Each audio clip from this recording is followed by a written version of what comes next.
Okay, ladies and gentlemen, I am so excited to introduce you to today's guest. Now, his name is Ryan Hildebrandt, and he is a TEDx event founder from TEDxLeamingtonSpa. And also he himself is a TEDx speaker, TEDxWindsor.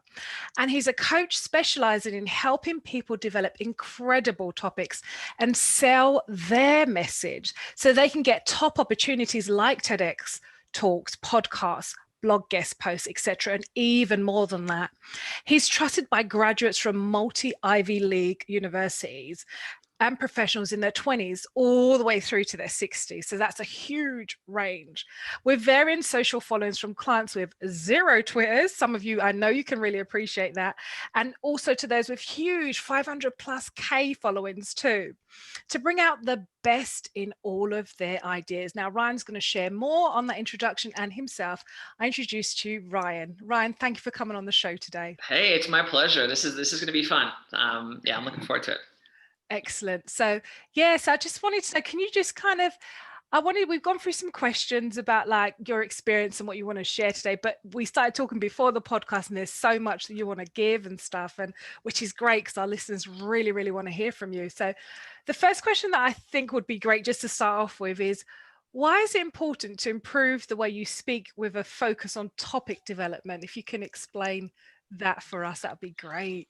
Yeah, so there's things that you do on stage, right? And those things, let's say two models for getting opportunities to speak and share your message, get exposure for your business, get more visibility, etc. One model is I do a great job on stage, like I'm an expert speaker, I'm very confident, and then I engage with the audience and do really well, and people like me, and I get referred on. So I would call this the referral model. You do a great job, people want to refer you, they're in your network, etc. And that's helpful. It's a kind of low risk, like low effort way of getting more opportunities. Yeah, it's kind of serendipitously, right?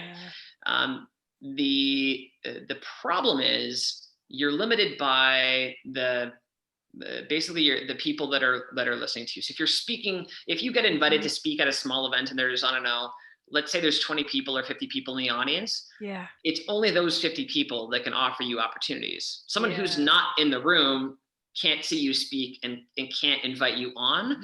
And so if you're frustrated by like not having a ton of visibility, or let's say you speak in, I don't know, London, and you really, really, really want to get an opportunity to speak in France. Unless there's someone from France who just so happens to stumble in the room, they're never going to know about you, right? So this works great, but the growth is relatively slow because of these things, right? So the other model is like, I would call this like the pitch model or the cold outreach model, where it's just like what it sounds like. So you say, hey, I want to speak at this event in France. You craft a pitch, a compelling pitch to the organizers of the event in France, or let's say it's TEDx events, right? And you want to go speak, and you live in London and you want to speak at TEDx Glasgow. You use their application process. It's a Google form. You can type in whatever you want, and you can use that even if no one from TEDx Glasgow has ever seen you talk, even if they don't know you, never heard about you. And so that's the pitch model. Now, there's obviously more work that's involved with convincing someone that's never seen you to give you an opportunity, right? However, you can use this model to get bigger and bigger opportunities. So for example, my first talk ever was at a TEDx event. I told you, I'd done improv a couple times. I had done little presentations at networking events. I pitched a TEDx event in a different country. So I was living in the country of Georgia at the time, and I applied cold to speak at TEDxWindsor in Canada, because I'm from Canada, and wanted to go back to Canada to visit friends anyways. And I had never been to Windsor in my entire life. I had never done a talk, so I didn't have video of me talking other than just, pop up on my laptop and talk to my webcam. And the same thing is true for all my clients. So they want this opportunity in a different niche, or maybe they've never spoken before in their life other than stuff to their company or their clients to maybe do like a little workshop. And so we say, okay, like no problem. Let's work on not your speaking skill, right? There's plenty of people that are far better than me at what you do on the stage. We're working on what you do off the stage to get the opportunity in the first place, right? And so there's, everyone on the planet, I think, is trying to do the demonstration model. Like people are trying to do a good, and you should keep trying to do a good job while you're on the stage. Like that's obvious. But I think there's also that if you want to jump up a level or two or three, right? Or get to a different niche or whatever it is, this cold outreach model is very, very possible. It's uncommon, but that means you can take advantage of it. And so the topic development stuff, really what we're trying to do is sell, not ready to talk about your message. We're trying to sell the most important aspects of your message to somebody who's never heard about you. And this is kind of in the same way that you would, if you think about like buying a product on, I don't know, Kickstarter or something. They're not giving you the product and saying, this is what it is. Would you like more of this? Or saying, hey, this is what we're about to make.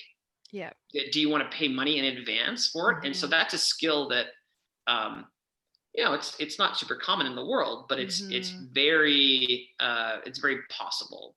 And so that's why it's so important to figure out this topic development stuff. And everyone that does speaking, they have a process of figuring out what they're going to say about a particular topic. So they're like, if anyone's thinking like, oh, I develop topics, like wonderful. We're going to talk specifically in this episode about what you have to do to get massive opportunities. Not just write about a topic, but like, how do you sell that message? How do you sell that topic for very competitive opportunities? But it's very possible, right? Anyone can do this. It does take some time. So like the higher you want to go, the longer it takes, right? Of course. But it's very possible to do. I really love that. Like there's two different methods to kind of demonstrate your skill and then get referrals, etc., from people within that network. But I like what you say about the pitch or the kind of cold model where you actually just go to the higher and higher ones yourself and then just try it that way, because it seems like as if you're kind of stepping a bit quicker in a way. So you're going outside of your network to get those opportunities, and I like that. So there's a really interesting analogy that I'm gonna butcher the guy's name. His name is Newt Gingrich or Newt. He was a U.S. speaker, head of the Speaker of Representatives or Speaker of the House or something like that. And people can Google this. But the quote, his methodology was thinking about what a lion can do. So a lion is perfectly capable of hunting and killing field mice, right? A lion can eat this little mouse. It's like the size of a chicken wing. And she's fine, right? The problem is the amount of energy required to actually hunt that little mouse is more than the amount of calories in the mouse.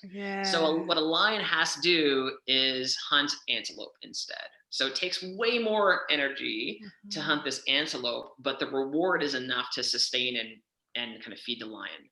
And if you're in business, there's definitely the amount of time that you spend preparing for and getting relatively small opportunities. The problem is the reward that you get from that in terms of like amount of clients, exposure, visibility, credibility.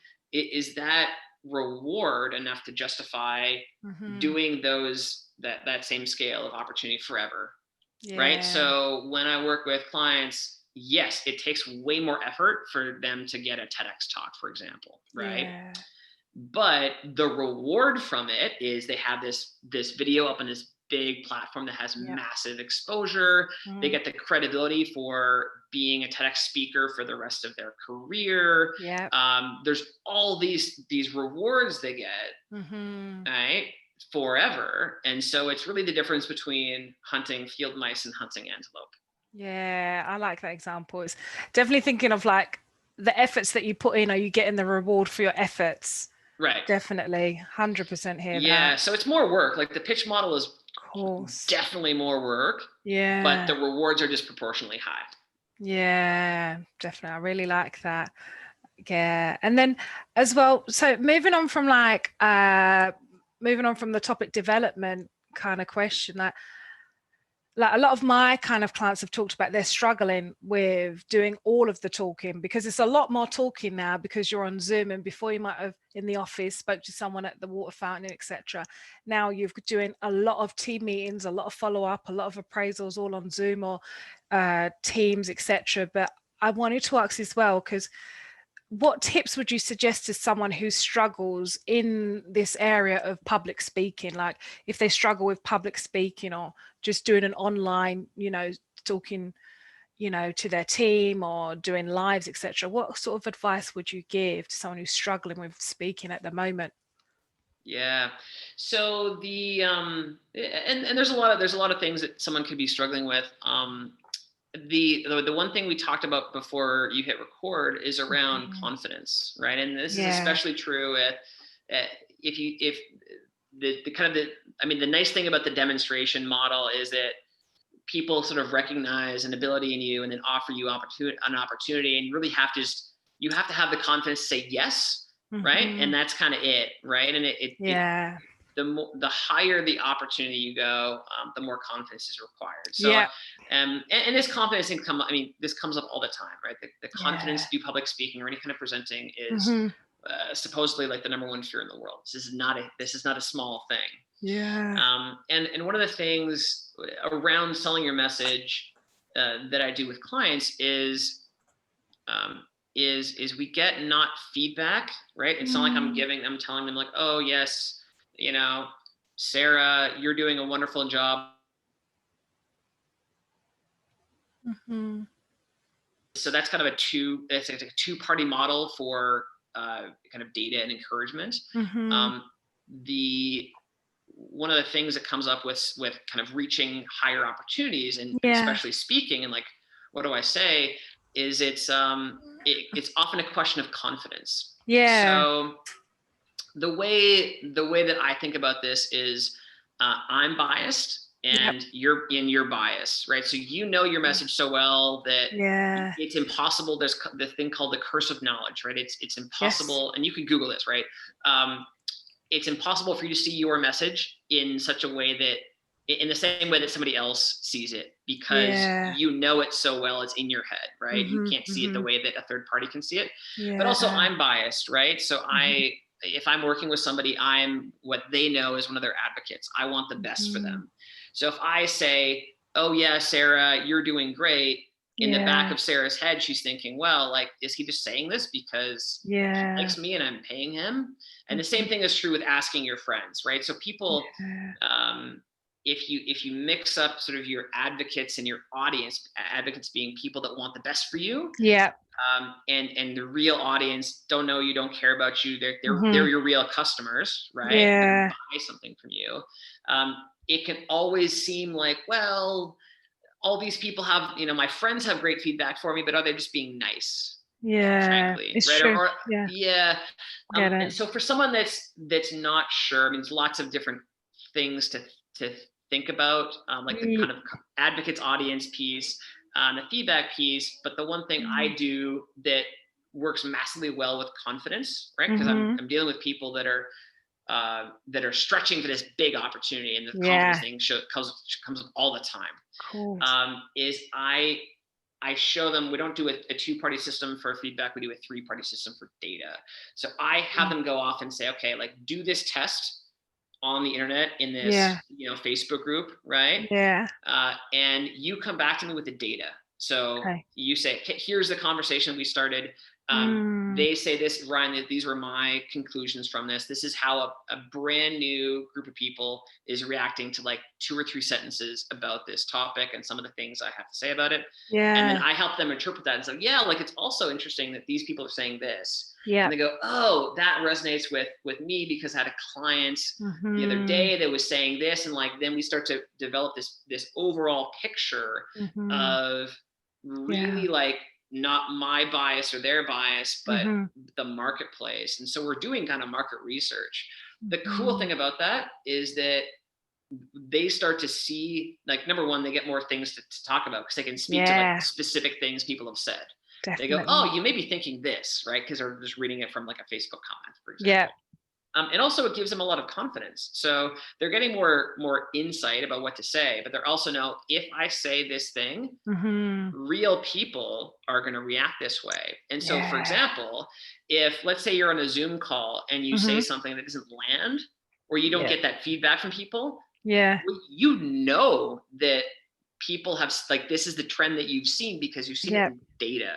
So you don't need like Joe on the Zoom call to respond back to you. You know, because you've seen data, not because I've told you like, yay, you're wonderful.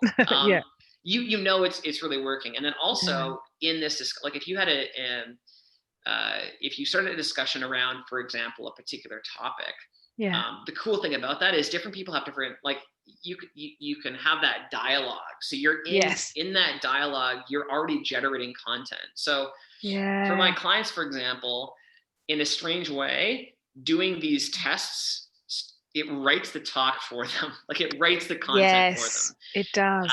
And so you never really run into things to say, because you've got the confidence to say the things, right? Without wondering, like, is this gonna go over well? Is this confusing? All these things. And you've already, like, you've developed these talking points in advance. So I'll give you an example. I have a client who was, she was trying to apply for this TEDx event, right? And so she had this like long interview, so she had applied for the event, and heard back from the organizer, and then she had like a Zoom call with this organizer. Oh, sounds interesting. And the initial email from the organizer back to her was very curt. It was like, well, it was like, I'm super busy and important, and if fine, I will talk to you. And I was like, okay, this is basically, she's busy. She's got a ton of applicants. And of course. You still got to, like, hop on a call with her to get past this stage. And but interestingly, so we'd already done these tests with her. So I was like, all right, like, do this, try, like, start this conversation this way. And these exercises, like, everyone hates them because they take forever and they stretch you out of your comfort zone in terms of how you think about, your idea. Definitely. But she hopped on this call and she was like, wow, like, all of the things this organizer was saying as questions, it's basically like she'd already experienced all of these conversations before. Wow. So it was just a repeat of what she'd engaged with in these different tests that I was giving her. So it wasn't so new, it was like, doing a test at school where you know the answers. You're like, I studied this exact thing. Like, I know this one. This is easy. I studied this exact thing, right? This is super awesome. So, that's what I would say to anybody. I would say, I guess, to summarize, think about feedback. So don't confuse your advocates for your audience. So if you're looking for that encouragement, asking a coach, asking your friends, asking people in your network, asking colleagues, employees especially, bad idea. You're never going to get that confidence about what a new audience is going to do to react if you mix up advocates and audience, right? Definitely. That's one thing. What you have to do is that kind of think about this as market research tests on a couple hundred words of your or even a sentence or two, not delivering the talk asking for feedback. Again, it's never gonna give you that same level of confidence. And so I mean, and I guess, like, the third thing is, like, I deal with this all the time. There's no such thing as a person that can't learn this. True. This is just a temporary state. This is a skill that anybody can learn. And so, like, this is very fixable. Of course. And the reason that, kind of, another analogy I can give you is around a product launch. So if you were developing a product, whether that's a book or a coffee mug or an app or what have you, the ability to develop a product is lots of people do it.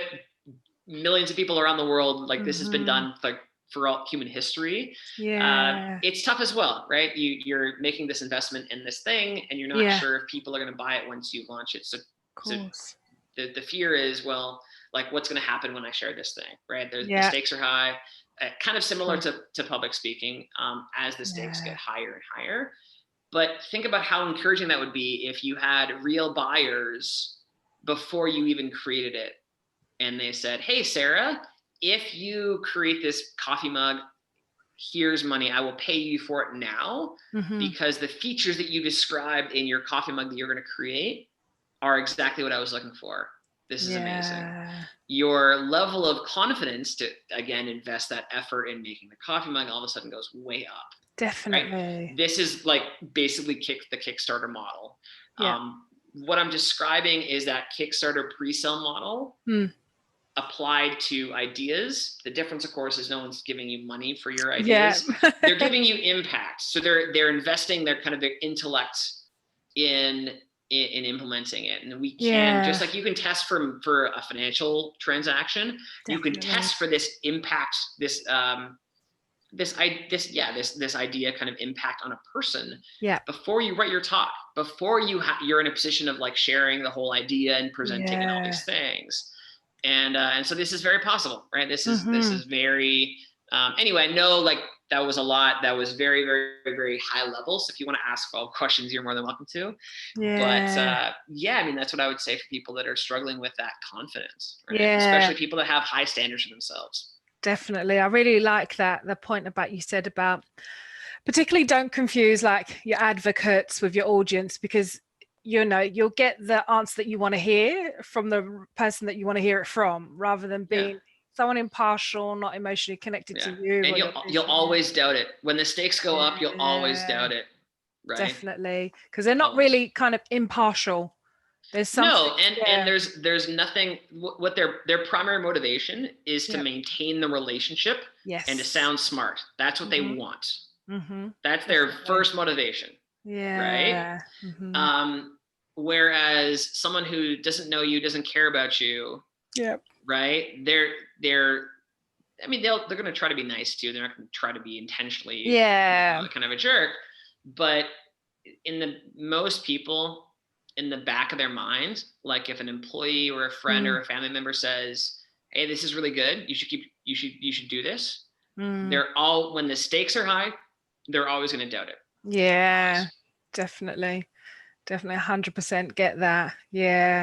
Wow, there's a lot in that. Wow, that was only just like 2 questions. There was a lot. Wow. I think people's strength or weaknesses in their ability to master the art of speaking has really been exposed during this time, because we're all having to speak a lot more, even if it's not your career, job, etc. Like a lot of people are exposed to having to speak more, to communicate more on whatever platform or not, because we've not got this kind of close contact work mode, etc. And I think it's really exposed to a lot of people that it's an era to grow in. It's not just, oh, I can talk. That's just not enough.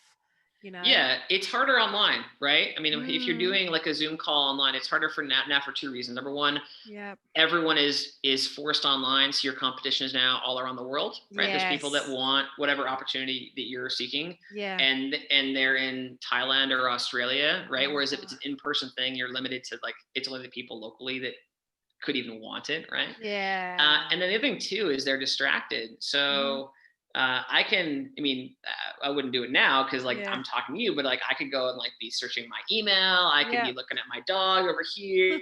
I could be, and there's all these things that you would never experience if you were doing a presentation in person. So so TEDx Talks is the same way. Like it's on YouTube, right? But if it's on YouTube, people could be looking at Facebook at the same time. They don't have to be looking at the screen. And you as a speaker don't know that like I've got YouTube open in one tab and I got Facebook open in the next one. Right? You don't know that. Whereas I wouldn't be, if you were speaking to me personally, I wouldn't be staring at my phone. That's super rude. Very so rude. it is harder. So but again, that means that there's all these social forces that for an in-person event, like before the time of COVID, were helping people pay attention to you. And so absolutely. The now you can't rely on those anymore. Right. And so it's so much more important to do the rest of it properly. And then of course, like the other piece is your competition is higher because now your competition is all around the world, right? Yes. Someone could get the opportunity that you used to get, and they're in Australia. Yeah. The competition has just grown globally. That's right. Now. That's right. And so, like, I would argue that only the people that know this outreach model, this pitch model, do it well. Like, they'll just beat everybody else. And so, again, like, if you're in business and you want to get exposure for your business, right? Know that, number one, it's like this. I think this is your only option. But the cool thing is, number two, this is a skill that anybody can learn. This is very doable. It is a little bit more work, right? It's more work than just waiting for an opportunity to come your way. Yeah. But it's very doable. Anybody can do it. That's really, really great. Like, really inspiring, because it's not like, say, like, you know, either you can speak well or you can't.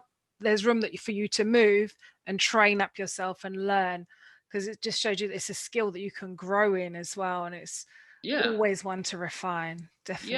Yeah. I mean, like, the cool thing, honestly, about this pitch model is that you don't have to be a perfect speaker. So, you know, you have to be, you know, it helps to be good enough, right? You want to be confident on stage and things like that. But one of the things that a lot of people wonder, like, they come to me with as a struggle, is they go, well, like, these people that are on this TEDx stage, well, they've all got PhDs and massive followings. They're such good speakers. And the thing is, like, the videos that you're recommended, the ones that you hear about, they're the most popular in the world. That's what YouTube is doing, is they're saying, give me the top things that, like, everyone loves. And so it's, you know, so there's certainly people that are at they're getting great opportunities that are less experienced than you are. Right.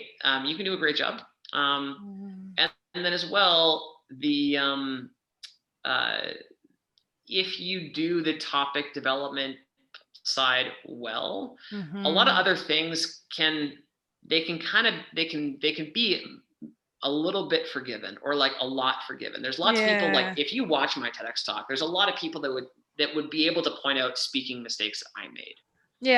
But you know, like, kind of doesn't matter, right? Like, it's like, okay, like, you know what? I got the opportunity, they didn't. So, should you strive to do a great job on stage? Well, like, obviously, definitely, right? Obviously, but you don't have to have, like, the perfect credential or the perfect following, or you can mess up some stuff if you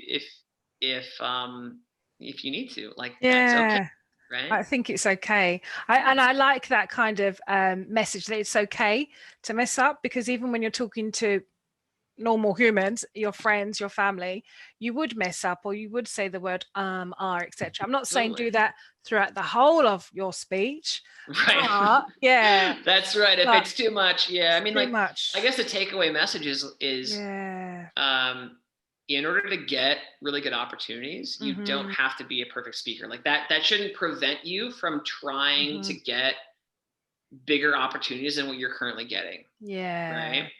You should keep on improving your speaking, obviously. And definitely, like, the rest of your episodes will help people do that, right? This one is, hey, like, you can get bigger opportunities. Are you going to get accepted 100% of the time? No. If you do it right, I found it's about 50, roughly, right?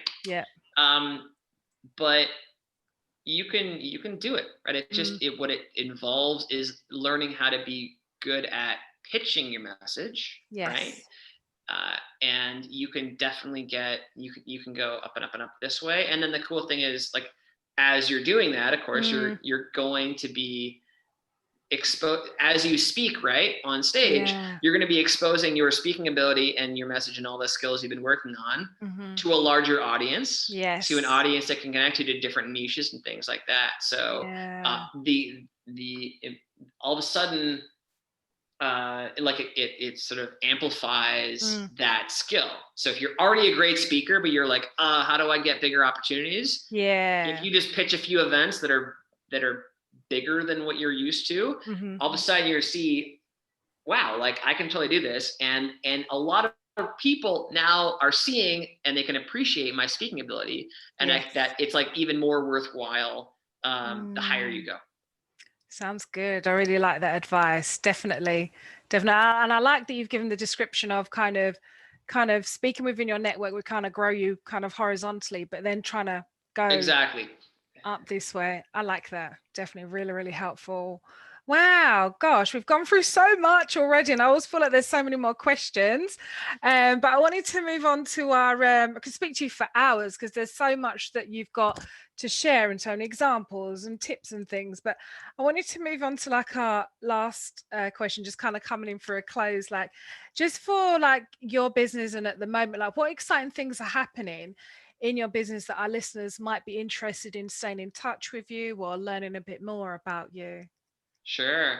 I'll give you two things. One is a business thing, one is a personal thing. So when I talk about the courage to go and do like bigger things and having a methodology to give you that confidence. On a personal note, I'm turning to swim the English Channel. So I have a coach right now, and he is. I did an Ironman last year, Ironman triathlon. So for me, interestingly, the swim part was the hardest. Like I was terrible at swimming, now much better. And so one of the things that I've noticed and my coach taught me was that oftentimes the things that you do to quickly get to kind of an easier target are counterintuitive for longer things. So for example, if I go too hard in a workout, my coach like scolds me. Whereas to me, I'm like, oh, I'm trying harder. And I'm in theory, the more I stress my body, the faster I go. And he's like, no. The things later in the week are supposed to be hard. And so this should have been a recovery workout for you. And what's interesting is it taught me that what you really have to do to get bigger and bigger and bigger goals. So I guess I offer that as an encouragement to people. Like, yes, I'm going through the same thing. I'm kind of scared with the prospect of swimming from England to France. Oh my goodness. And getting hypothermia and like having my arms fall off and jellyfish and big boats and whatever else. So, I get it. I'm not just kind of sitting in the sidelines going, ha, hoorah, like, keep going. And then the other thing too that I'm working on is like a workshop program to teach people exactly this. So nice, sounds good. If this is really important to you, right, and you really are like, yes, no, definitely, like now is the time. You don't want to wait till Monday. It's really important. You feel like, okay, no, you're a best kept secret. You can reach out to me and let me know if you're interested in that. Being part of that. I've done this in the past with like, I have a specific one for TEDx, people that want to do TEDx talks. But I have a faster one, if you will, or like a compressed one for people that want any kind of opportunity. Want to sell your message. You want to learn how to do this well. Let me know. Wow, sounds great. Gosh, that is two amazing kind of things that you're working on. Swimming the English Channel. Wow, that is an achievement when you do it. It's an achievement already if you put it in your mind. That is exciting, and let us know how that went. I'm kind of scared because so there's more people have climbed Everest than have swum the English Channel, by like a big margin. Like there's like multiples of that. So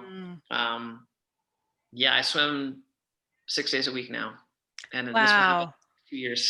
So I'm working towards it. So that's exciting. I hope it all goes well. It will go well. Not hope, it will go well, definitely.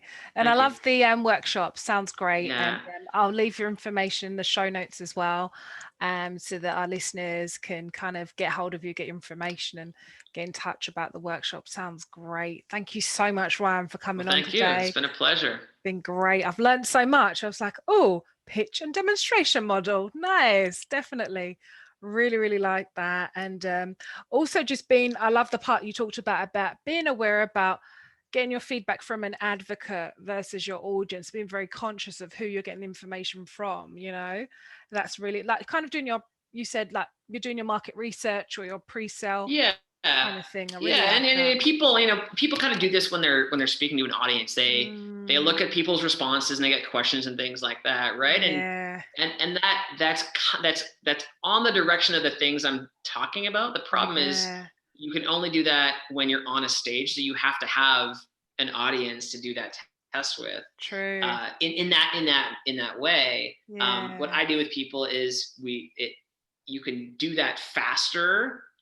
Before you step on stage. There's various ways you do this online.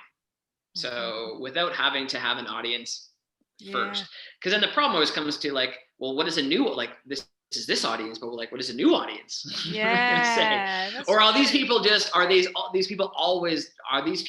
interested in, they're interested in business, so that's why they're here. What about an audience that's TEDx audience? And maybe not all of them are entrepreneurs. True. I don't know. True. So yeah, it's very, I guess the bottom line for people is like, this is very possible. You can definitely do this. Very possible. It does take a little bit of work. It takes more work than most of your competition is willing to put in. But that is what's required to get to that opportunity that you want. Nice. Thank you so much. Thank you so much for sharing all of your tips, all of your information, and your English channel challenge. And I really look forward to hearing what all the listeners are going to say and their responses, and some of them getting a hold of you to just go on your workshop. It sounds so amazing, and it's really going to help so many people. Thank you so much for coming on today, Ryan. It's been a pleasure. Thanks. Thank you.